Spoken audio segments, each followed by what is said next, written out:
Welcome to This Explainer. Look, if you've ever stood outside a dance studio, heard that music pumping through the door, and suddenly felt this overwhelming urge to just turn around and run to your car, you are in exactly the right place. Today, we're going to demystify your very first dance class. We've pulled some amazing insights on exactly what to expect and how to prepare, really aiming to help you turn that initial intimidation into step-by-step confidence. All right, here's our roadmap for today. We'll start with overcoming those first-time jitters, walk through prepping for class and what actually happens inside the session, compare solo and partner dynamics, look at how to handle the inevitable stumbles, and finally, take your next steps. Kicking things off with Section 1, Overcoming First-Time Dance Jitters. Let's tackle that huge elephant in the room right away, the emotional barrier. It's that nagging fear of, doing it wrong and feeling like you're already miles behind everyone else.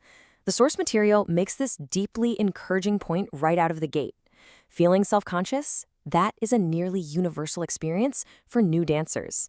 When you walk into a room full of mirrors, loud music, and people moving, it is so incredibly easy to feel like everyone else got handed some secret instruction manual that you just missed. But listen, you are not behind. You are literally just new. Every single person in that room, including the instructor, had a day one. Just acknowledging that you're starting a journey rather than somehow failing a test you didn't study for is absolutely crucial. Which brings us to this absolute golden rule right here on the slide. Dancing is about participation, not perfection.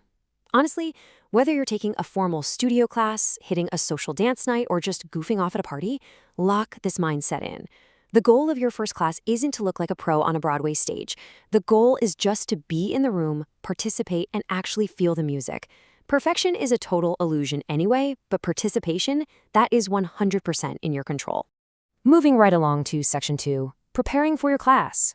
So you can actually hack that pre-class anxiety just by taking charge of the variables you can control. First off, get there early. Give your nervous system a second to realize, okay, I'm safe, instead of sprinting in frantically as the music starts. Second, wear the right shoes. Whether the studio wants clean sneakers or specific dance heels, having the right footwear literally means you aren't fighting the floor. And finally, keep your water bottle handy. Being physically comfortable directly cuts down on that intimidating freeze response new dancers get. When your body's prepped, your mind kind of just follows suit and relaxes.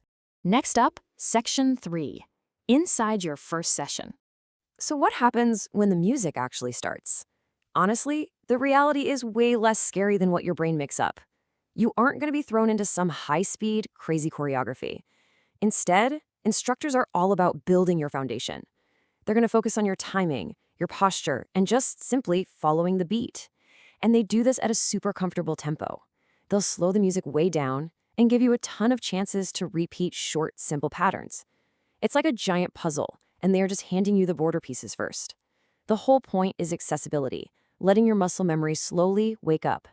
But let's be real. Even with the best instructor in the world, the nerves are probably gonna hit. You might suddenly feel hyper-aware of where your feet are or what on earth your arms are doing. If that panic bubbles up, counter it by setting a really small target for yourself. Just aim to keep time with the music and use natural movements. Seriously, do not look at the pros in the corner and try to copy their fancy styling. Just focus on shifting your weight to the beat. Finding your natural groove actually looks and feels a million times better than rigidly forcing a complex move you just aren't ready for yet. All right, shifting gears to Section 4, Solo and Partner Dynamics. It's super interesting how your experience changes based on the style of dance you pick. If you're stepping into partner dancing, like salsa or ballroom, expect clear roles, usually a leader and a follower. And in group lessons, you're almost definitely going to rotate partners. Honestly, this is a huge blessing. Everyone is in the same boat, learning together, and instructors actively want you to communicate. It is totally fine to look at your partner and say, hey, I'm still figuring this out. Trust me, they probably are too.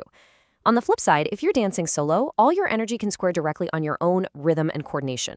No worrying about stepping on someone else's toes. Both styles are fantastic, but they definitely offer distinct entry points into the dance world. Which leads us perfectly into Section 5, Handling Inevitable Dance Stumbles. Listen, we need to be totally realistic here. You are absolutely going to lose the pattern at some point. You'll zig when everyone else zags. And guess what? Instructors entirely expect this. It literally means you're learning. Stumbles are so much more manageable when you treat recovery as a basic 3-step procedure instead of a reason to panic and run away. We call it the reset protocol. Step 1, take a breath. Don't tense up. Step 2, listen for the beat. Just find the music again. And step 3, restart the movement you know. Don't frantically try to catch up. Just smoothly rejoin when you're ready. Practice time is built into the lesson for this exact reason. Now, I want you to pay close attention to this because it's a truly fascinating insight from the source material. Over time, your sense of timing actually tends to improve faster than your confidence. Keep this in your back pocket when you practice. So often beginners will be like, I'm messing up so bad. But if you look down, their feet are hitting the beat perfectly. Your body is learning the rhythm, your nervous system is adapting, even if your conscious brain is still screaming that you're nervous. Trust the process, guys. Your body is figuring it out even when you feel a bit clunky. Finally, Section 6, taking your next steps. You survived. So what now? That momentum you just built is precious, so how do we keep it rolling? The best way to lock in those new skills is to just repeat something familiar. Seriously, go home and do the basic step in your kitchen while you're making dinner. Also, book another beginner class or hit up a beginner-friendly social event while that courage is still fresh in your mind. And lastly, just take a beat to actively reflect on what naturally felt good during the class. Did catching the rhythm feel powerful? Did a smooth turn make you smile? Anchor yourself to those positive wins rather than obsessing over whatever minor mistakes you think you made. And that brings us to the end of our explainer today. You've got the roadmap now, from handling those pre-class jitters to showing up prepped to hitting the reset button when you stumble. Remember, perfection is not the goal here. Participation is. So I want to leave you with this provocative thought as you step off the floor and look toward your next class. What rhythm will you build on in your next session? Find that feeling, hold on to it, and whatever you do, keep moving. Thanks so much for joining me on this explainer, and happy dancing.